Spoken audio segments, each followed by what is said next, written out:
King of cup ಬಂದಿದೆ.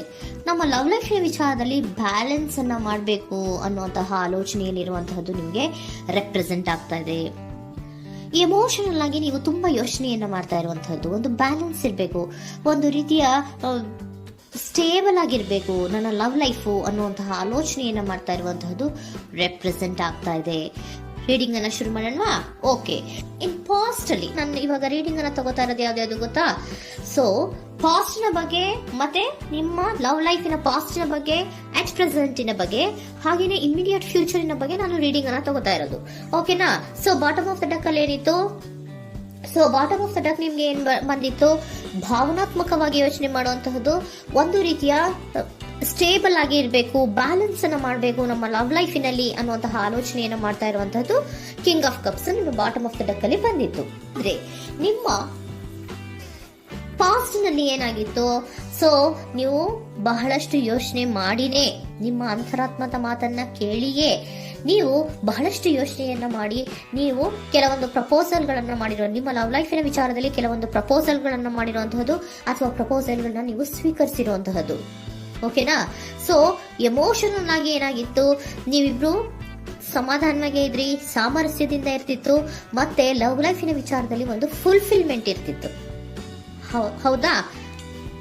ನಿಮ್ಮ ಪಾಸ್ಟಿನಲ್ಲಿ ಬಹಳಷ್ಟು ಯೋಚನೆ ಮಾಡಿಯೇ ಕೆಲವೊಂದು ಫುಲ್ಫಿಲ್ಮೆಂಟ್ಗಳು ಇರುತ್ತೆ ಅನ್ನುವಂತಹ ಆಲೋಚನೆಯನ್ನು ಮಾಡಿಯೇ ನೀವು ಕೆಲವೊಂದು ಪ್ರಪೋಸಲ್ಗಳನ್ನ ಮಾಡಿರುವಂತಹದ್ದು ಅಥವಾ ಪ್ರಪೋಸಲ್ಗಳನ್ನ ನೀವು ಸ್ವೀಕರಿಸಿರುವಂತಹದ್ದು ನಿಮ್ಮ ಲವ್ ಲೈಫಿನ ವಿಚಾರದಲ್ಲಿ ರೆಪ್ರೆಸೆಂಟ್ ಆಗ್ತಾ ಇದೆ. ಆದ್ರೆ ಅಟ್ ದ ಪ್ರೆಸೆಂಟ್ ನಲ್ಲಿ ಏನಾಗ್ತಾ ಇದೆ? ಅಟ್ ದ ಪ್ರೆಸೆಂಟ್ ನಲ್ಲಿ ನೀವ್ ಯಾಕೋ ಆಲೋಚನೆಯನ್ನ ಮಾಡ್ತಾ ಇರುವಂತಹದ್ದು ರೆಪ್ರೆಸೆಂಟ್ ಆಗ್ತಾ ಇದೆ ನಿಮ್ಮ ಲವ್ ಲೈಫಿನ ವಿಚಾರವಾಗಿ. ನೋಡಿ, 7 ಆಫ್ ಪೆಂಟಿಕಲ್ಸ್ ಬಂದಿದೆ. ಸೊ 7 ಆಫ್ ಪೆಂಟಿಕಲ್ಸ್ ಏನನ್ನ ರೆಪ್ರೆಸೆಂಟ್ ಮಾಡುತ್ತೆ? ಪೀರಿಯಡ್ ಆಫ್ ಕಾಂಟೆಂಪ್ಲೇಷನ್, ಏನೋ ಒಂದು ಯೋಚನೆಯನ್ನ ಮಾಡ್ತಾ ಇರುವಂತಹದ್ದು ನಿಮಗೆ ರೆಪ್ರೆಸೆಂಟ್ ಆಗ್ತಾ ಇದೆ. ಯಾಕೋ ನನ್ನ ಲವ್ ಲೈಫಿನಲ್ಲಿ ಮುಂದೆ ಮುಂದೆ ಹೋಗ್ತಾ ಇಲ್ವಲ್ಲ, ಏನಿದು ಇಷ್ಟು ಸ್ಲೋ ಪ್ರೋಗ್ರೆಸ್ ಅಲ್ಲ ಅನ್ನುವಂತಹ ಆಲೋಚನೆಯನ್ನ ನೀವು ಮಾಡ್ತಾ ಇರುವಂತಹದ್ದು ರೆಪ್ರೆಸೆಂಟ್ ಆಗ್ತಾ ಇದೆ. ಲಾಂಗ್ ಟರ್ಮಿನ ವ್ಯೂಸಿನ ಬಗ್ಗೆ ನೀವು ಹೆಚ್ಚು ಗಮನವನ್ನ ಕೊಡ್ತಾ ಇದ್ದೀರಾ. ಸೊ ನಮ್ಮ ಲವ್ ಲೈಫ್ ಏನೋದು ಲಾಂಗ್ ಟರ್ಮಿನಲ್ಲಿ ಕೂಡ ನಮಗೆ ಚೆನ್ನಾಗಿರ್ಬೇಕು. ಆದ್ರೆ ಯಾಕೆ ಏನೋ ಒಂದು ರೀತಿಯ ಪ್ರೋಗ್ರೆಸ್ ಇಲ್ವಲ್ಲ ಲವ್ ಲೈಫಿನಲ್ಲಿ, ಒಂದು ರೀತಿಯ ಖುಷಿ, ಸಂತೋಷ, ಸಮಾಧಾನ ಯಾಕಿಲ್ಲ ಅನ್ನುವಂತಹ ಆಲೋಚನೆಯನ್ನ ಮಾಡ್ತಾ ಇರುವಂತಹದ್ದು ಅಟ್ ಪ್ರೆಸೆಂಟ್ ಅಲ್ಲಿ ರೆಪ್ರೆಸೆಂಟ್ ಆಗ್ತಾ ಇದೆ. ಯಾಕೆ ಹಾಗೆ ರೆಪ್ರೆಸೆಂಟ್ ಆಗ್ತಾ ಇದೆ ಅಂದ್ರೆ ನೋಡಿ, devil card and 8 of cups. Devil card ಯಾಕೆ ರೆಪ್ರೆಸೆಂಟ್ ಆಗಿದೆ? ಅಡಿಕ್ಷನ್. ನೀವು ಅವ್ರನ್ನ ತುಂಬಾ ಅಡಿಕ್ಟ್ ಆಗ್ಬಿಟ್ಟಿದ್ದೀರಾ, ಅಂದ್ರೆ ಅವ್ರನ್ನ ತುಂಬಾ ಹಚ್ಕೊಂಡ್ಬಿಟ್ಟಿದ್ದೀರಾ, ನಿಮ್ಗೆ ಅವ್ರನ್ನ ಬಿಟ್ಟಿರಕ್ ಆಗೋದಿಲ್ಲ. ಸೊ ನೀವು ಅವ್ರಿಗೆ ಅವಲಂಬನೆ ಆಗಿರುವಂತಹದ್ದು, ನಿಮ್ಮ ಲವ್ ಲೈಫಿನ ವಿಚಾರದಲ್ಲಿ ನಿಮ್ಮ ಪರ್ಸನ್ಗೆ ನೀವು ತುಂಬಾ ಅಡಿಕ್ಟ್ ಆಗಿರುವಂತಹದ್ದು, ತುಂಬಾ ಪ್ರೀತಿಸುವಂತಹದ್ದು, ಒಂದು ನಿಮಿಷನೂ ಕೂಡ ಬಿಟ್ಟಿರೋದಿಲ್ವೇನೋ ಅನ್ನುವಂತಹ ರೀತಿಯಲ್ಲಿ ನೀವು ತುಂಬಾ ಅಡಿಕ್ಟ್ ಆಗಿರುವಂತಹದ್ದು ರೆಪ್ರೆಸೆಂಟ್ ಆಗ್ತಾ ಇದೆ. ಸೊ ಆ ಕಾರಣವಾಗಿಯೇ ನೀವು ಯೋಚನೆಯನ್ನ ಮಾಡ್ತಾ ಇದ್ದೀರಾ. ಸೊ ಯಾವುದೇ ಲವ್ ಲೈಫಿನಲ್ಲಿ ಯಾವುದೇ ರೀತಿಯ ಮುಂದುವರಿಕೆ ಕಾಣ್ತಾ ಇಲ್ವಲ್ಲ, ಏನಾಗ್ಬಹುದು, ಏನಾದ್ರೂ ನಾನು ಪ್ರೀತಿಯನ್ನ ಬಿಟ್ಟು ಮುಂದೆ ಹೋಗ್ಬೇಕಾಗುತ್ತಾ ಬೇಜಾರಿನಲ್ಲಿ ಅನ್ನುವಂತಹ ಆಲೋಚನೆಯನ್ನ ಮಾಡ್ತಾ ಇರುವಂತಹದ್ದು ಅಟ್ ಪ್ರೆಸೆಂಟಿನಲ್ಲಿ ರೆಪ್ರೆಸೆಂಟ್ ಆಗ್ತಾ ಇದೆ. ಯಾಕಂದ್ರೆ ಯಾವುದೇ ರೀತಿಯ ಮುಂದುವರಿಕೆಗಳು ಇಲ್ಲ. ಸೊ ನಿಮ್ಮಲ್ಲಿ ಏನಿದೆ? ಕೆಲವೊಂದು ರೀತಿಯ ಸ್ಟಾಗ್ನೇಷನ್ ಅಲ್ಲಿ ಇದೆ, ಅಸಮಾಧಾನಗಳಿದೆ, ಭಿನ್ನಾಭಿಪ್ರಾಯಗಳಿದೆ. ಯಾವುದೇ ರೀತಿಯ ಲವ್ ಲೈಫ್ನಲ್ಲಿ ಒಂದು ರೀತಿಯ ಖುಷಿ ಅನ್ನೋದು ಅಟ್ ಪ್ರೆಸೆಂಟ್ ಅಲ್ಲಿ ನಿಮ್ಗೆ ಕಾಣ್ತಾ ಇಲ್ಲ. ಆದ್ರೆ ಯೋಚನೆ ಅಂತೂ ಮಾಡ್ತಾ ಇದ್ದೀರಾ. ಅಡಿಕ್ಷನ್ಸ್ ಇದೆ ಅಲ್ವಾ? So devil card represented by addictions ಅನ್ನ ರೆಪ್ರೆಸೆಂಟ್ ಮಾಡೋದ್ರಿಂದ ಅಟ್ ಪ್ರೆಸೆಂಟಿನಲ್ಲಿ ನೀವ್ ಯಾಕೋ ಲವ್ ಲೈಫಿನ ವಿಚಾರದಲ್ಲಿ ಸಮಾಧಾನದಿಂದ ಇರುವಂತಹದ್ದೇನು ರೆಪ್ರೆಸೆಂಟ್ ಆಗ್ತಾ ಇಲ್ಲ. ಸೊ ಏನಾಗುತ್ತೋ, ಇದು ಹಿಂಗೆ ಆಗ್ತಾ ಇದ್ರೆ ಏನಾಗುತ್ತೋ, ಇದೇನು ವಿತ್ಡ್ರಾ ಆಗ್ಬಿಡುತ್ತಾ, ನನ್ನನ್ನು ಬಿಟ್ಕೊಡ್ತಾರಾ ಅನ್ನುವಂತಹ ಆಲೋಚನೆಯನ್ನ ಕೂಡ ಕೆಲವೊಬ್ರು ಮಾಡ್ತಾ ಇರುವಂತಹದ್ದು ರೆಪ್ರೆಸೆಂಟ್ ಆಗ್ತಾ ಇದೆ. Next, in the near future ಅಲ್ಲಿ ಏನು? ಇನ್ ದ ನಿಯರ್ ಫ್ಯೂಚರ್ ಅಲ್ಲಿ ಅಥವಾ ಇಮಿಡಿಯೇಟ್ ಫ್ಯೂಚರ್, ಇದು 1 ಮಂತಿನ ರೀಡಿಂಗ್ ಅಷ್ಟೇ, ಇನ್ನು ಲೈಫ್ ಲಾಂಗ್ ಇನ ರೀಡಿಂಗ್ ಅಲ್ಲ. ಓಕೆನಾ? ಜಸ್ಟ್ 1 ಮಂತಿನ ರೀಡಿಂಗ್ ಅಷ್ಟೇ. ನೆಕ್ಸ್ಟ್ ಬಂದಿರುವಂತಹದ್ದು ಯಾವುದು? 8 ಆಫ್ ಪೆಂಟಿಕಲ್ಸ್ ಬಂದಿದೆ. ಸೊ 8 ಆಫ್ ಪೆಂಟಿಕಲ್ಸ್ ಏನ್ ಮಾಡ್ಬೇಕಿತ್ತು? ನೀವು ಈ ಅಡಿಕ್ಷನ್ಸ್ ಅನ್ನ ಬಿಟ್ಟು, ಯೋಚನೆಯನ್ನ ಬಿಟ್ಟು, ಏನಕ್ಕೆ ಅಸಮಾಧಾನ ಆಗ್ತಾ ಇದೆ ಅನ್ನೋದನ್ನೆಲ್ಲ ಬಿಟ್ಬಿಟ್ಟು ನೀವು ಫೋಕಸ್ ಅನ್ನ ಮಾಡುವಂತಹದ್ದು ರೆಪ್ರೆಸೆಂಟ್ ಆಗ್ತಾ ಇದೆ. ಸೊ ಏನ್ ಫೋಕಸ್ ಮಾಡುವಂತಹದ್ದು? ಏನಾಗಿದೆ ನನ್ನ ಲವ್ ಲೈಫಿನ ವಿಚಾರದಲ್ಲಿ?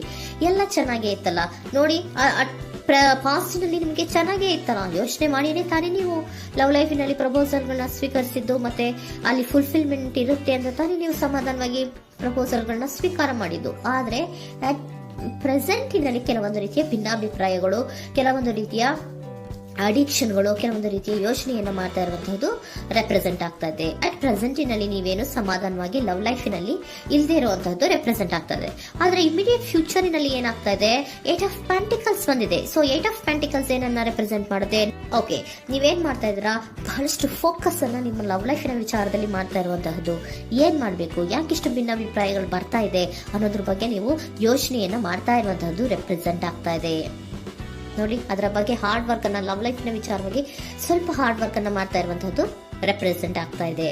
ಸೊ ಬಹಳಷ್ಟು ಕಮಿಟ್ಮೆಂಟ್ ಅನ್ನ ಇಟ್ಕೊಂಡು ಇದನ್ನ ನಾನು ಸರಿ ಮಾಡ್ಕೊಳ್ಳೇಬೇಕು ಅನ್ನುವಂತಹ ಆಲೋಚನೆಯನ್ನ ಮಾಡ್ತಾ ಇರುವಂತದ್ದು. ಸರಿ ಆಗ್ಲೇಬೇಕು, ಈ ಎಲ್ಲಾ ರೀತಿಯ ಅಸಮಾಧಾನಗಳಿಂದ ನಾನು ಆಚೆ ಬರಬೇಕು, ಸಮಾಧಾನವಾಗಿರ್ಬೇಕು, ಬ್ಯಾಲೆನ್ಸ್ ಅನ್ನ ಮಾಡಬೇಕು ಅನ್ನೋದನ್ನ ನೀವು ಇಟ್ಕೊಂಡು ನೀವು ಹಾರ್ಡ್ ವರ್ಕ್ ಅನ್ನ ನಿಮ್ ಲವ್ ಲೈಫಿನ ವಿಚಾರದಲ್ಲಿ ಮಾಡ್ತಾ ಇರುವಂತದ್ದು ರೆಪ್ರೆಸೆಂಟ್ ಆಗ್ತಾ ಇದೆ.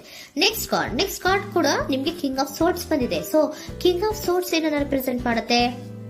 ಸ್ಪಷ್ಟವಾಗಿ ಥಿಂಕ್ ಅನ್ನ ಮಾಡ್ತಾ ಇದ್ದೀರಾ. ನಮ್ಮ ಲವ್ ಲೈಫಿನ ವಿಚಾರದಲ್ಲಿ ಯಾಕೆ ಅಸಮಾಧಾನ ಬರ್ತಾ ಇದೆ, ಯಾಕೆ ಭಿನ್ನಾಭಿಪ್ರಾಯ ಬರ್ತಾ ಇದೆ, ನಾನಂತೂ ಅವ್ರನ್ನ ಬಿಟ್ಟಿರಕ್ಕಾಗಲ್ಲ. ಸೊ ನಾನೇನ್ ಮಾಡ್ಬೇಕು, ಇದನ್ನೆಲ್ಲ ಕೂಡ ಬ್ಯಾಲೆನ್ಸ್ ಅನ್ನ ಮಾಡ್ಬೇಕು. ಅದಕ್ಕೆ ನಾನು ಏನ್ ಮಾಡ್ಬೇಕು, ಫೋಕಸ್ ಅನ್ನ ಮಾಡ್ಬೇಕು. ಫೋಕಸ್ ಅನ್ನ ಮಾಡಿ ಅಲ್ಲಿ ನೀವು ಕರೆಕ್ಟ್ ಆಗಿ ಕ್ಲಿಯರ್ ಥಿಂಕಿಂಗ್ ಅನ್ನ ಮಾಡಿ, ಒಂದು ಸ್ಟ್ರಾಂಗ್ ವಿಲ್ ಪವರ್ ಅನ್ನ ಇಟ್ಕೊಂಡು ನೀವು ಮೆಚ್ಯೂರ್ ಆಗಿ ಥಿಂಕ್ ಮಾಡಿ ಕೆಲವೊಂದು ರೀತಿಯ ನಿರ್ಧಾರಗಳನ್ನ ಮಾಡುವಂತಹದ್ದು ರೆಪ್ರೆಸೆಂಟ್ ಆಗ್ತದೆ. ನೋಡಿ, ಸ್ಟ್ರಾಂಗ್ ಆಗಿ ಒಂದು ವಿಲ್ ಪವರ್ ಅನ್ನ ಇಟ್ಕೊಂಡು ಫೋಕಸ್ ಅನ್ನ ಮಾಡಿ ನೀವು ನಿಮ್ಮ ಲವ್ ಲೈಫಿನ ವಿಚಾರದಲ್ಲಿ ಬಹಳಷ್ಟು ಧೈರ್ಯದಿಂದ ನಿಮ್ಮ ಲವ್ ಲೈಫಿನ ವಿಚಾರವನ್ನ ಅಥವಾ ಲವ್ ಅನ್ನ ನೀವು ಬ್ಯಾಲೆನ್ಸ್ ಅನ್ನ ಮಾಡುವಂತಹದ್ದು ರೆಪ್ರೆಸೆಂಟ್ ಆಗ್ತಾ ಇದೆ. ಈಗ ಅಟ್ ಪ್ರೆಸೆಂಟ್ ಅಲ್ಲಿ ನಿಮಗೆ ಬೇಜಾರಿರಬಹುದು, ವಿಧಾನಗಳಿರಬಹುದು, ಆದ್ರೆ ಇನ್ ನೆಕ್ಸ್ಟ್ ನಿಯರ್ ಫ್ಯೂಚರ್ ಅಲ್ಲಿ ನೀವು ಅದನ್ನ ಫೋಕಸ್ ಮಾಡುವಂತಹದ್ದು, ಅದರ ಕಡೆಗೆ ಹೆಚ್ಚು ಗಮನವನ್ನ ಕೊಡೋದು, ಕ್ಲಾರಿಟಿಯ ಥಿಂಕಿಂಗ್ ಅನ್ನ ಮಾಡುವಂತಹದ್ದು, ಕ್ಲಿಯರ್ ಆಗಿ ಥಿಂಕಿಂಗ್ ಅನ್ನ ಮಾಡೋದು, ಕ್ಲಾರಿಟಿಗೆ ಬರುವಂತಹದ್ದು, ಧೈರ್ಯವಾಗಿ ಮುಂದೆ ಹೋಗುವಂತಹದ್ದು ನಿಮ್ಗೆ ರೆಪ್ರೆಸೆಂಟ್ ಆಗ್ತಾ ಇದೆ. ಅದೇ ನಿಮಗೆ ಬಾಟಮ್ ಆಫ್ ದ ಡಕ್ ಬಂದಿರುವಂತಹದ್ದು ಕಣ್ರಿ, ಕಿಂಗ್ ಆಫ್ ಕಪ್ಸ್ ಬಂದಿದೆ. ಸೊ ಕಿಂಗ್ ಆಫ್ ಕಪ್ಸ್ ಏನು, ನೀವು ಭಾವನಾತ್ಮಕವಾಗಿ ಯೋಚನೆ ಮಾಡ್ತಿದ್ದೀರಾ, ನಿಮ್ಮ ಲವ್ ಲೈಫಿನ ವಿಚಾರದಲ್ಲಿ ಒಂದು ಬ್ಯಾಲೆನ್ಸ್ ಅನ್ನ ಮಾಡಬೇಕು ಅನ್ನುವಂತಹ ಆಲೋಚನೆಯನ್ನ ಮಾಡ್ತಾ ಇರುವಂತಹದ್ದು. ಓಕೆನಾ? ಹಾಗಿದ್ರೆ ಏಂಜಲ್ ಗೈಡೆನ್ಸ್ ನಿಮ್ಗೆ ಏನ್ ಕೊಡ್ತಾರೆ ಅನ್ನೋದನ್ನ ನೋಡೋಣವಾ? Okay, be assertive, very good, trust. ನೋಡಿ, ದೃಢವಾಗಿ ಇರಿ, ಏನೂ ಆಗಿಲ್ಲ. ನೀವು ಅಷ್ಟೊಂದು ಯೋಚನೆಯನ್ನ ಮಾಡುವಂತಹದ್ದು ಏನೂ ಆಗಿಲ್ಲ. ಕೆಲವೊಂದು ರೀತಿಯ ವೇರಿಯೇಷನ್ಗಳಾಗಿರುತ್ತೆ. ಸೊ ವೇರಿಯೇಷನ್ಗಳಾಗಿದ್ರು ಕೂಡ ನೀವು ಫೋಕಸ್ ಅನ್ನ ಮಾಡ್ತೀರಾ, ಅದರಲ್ಲಿ ನಿಮ್ಗೇನು ನಷ್ಟ ಏನೂ ಆಗಲ್ಲ, ಅಥವಾ ನೀವು ಏನನ್ನೂ ಕೂಡ ಕಳ್ಕೊಂಡು ನೀವು ಆಚೆ ಬರಲ್ಲ. ಫೋಕಸ್ ಅನ್ನ ಮಾಡಿ ಕರೆಕ್ಟ್ ಆಗಿ ಕ್ಲಿಯರ್ ಥಿಂಕಿಂಗ್ ಅನ್ನ ಮಾಡಿ ನೀವು ಕರೆಕ್ಟ್ ಆಗಿ ಮಾತಾಡ್ಬಿಟ್ರೆ ನಿಮ್ಮ ಲವ್ ಲೈಫಿನಲ್ಲಿ ಬ್ಯಾಲೆನ್ಸ್ ಅನ್ನೋದು ಬಂದ್ಬಿಡುತ್ತೆ. ಓಕೆನಾ? ಬಿ ಅಸರ್ಟಿವ್, ದೃಢವಾಗಿರಿ, ಧೈರ್ಯವಾಗಿರಿ, ಟ್ರಸ್ಟ್, ನಂಬಿಕೆಯಿಂದ ಇರಿ, ಏನೂ ಆಗಲ್ಲ. ನೀವು ಅಷ್ಟೊಂದು ಅಸಮಾಧಾನ ಮಾಡ್ಕೊಂಡು ಅಷ್ಟೊಂದು ಬೇಜಾರನ್ನ ಮಾಡ್ಕೊಂಡು ಏನಾಗ್ತಿದೆಯೋ ಅಂತ ಗಾಬರಿ ಪಡುವಂತಹದ್ದೇನೂ ಆಗಿಲ್ಲ. ಸ್ವಲ್ಪ ವೇರಿಯೇಷನ್ಗಳಾಗಿದ್ರೂ ಕೂಡ ಇನ್ ನಿಯರ್ ಫ್ಯೂಚರ್ನಲ್ಲಿ ನಿಮಗೆ ಸಮಾಧಾನ ಆಗುತ್ತೆ, ಖುಷಿ ಆಗುತ್ತೆ. ನಿಮ್ಮ ಲವ್ ಲೈಫಿನ ವಿಚಾರದಲ್ಲಿ ಕೆಲವೊಂದು ಬ್ಯಾಲೆನ್ಸ್ಗಳನ್ನ ಮಾಡ್ತೀರಾ.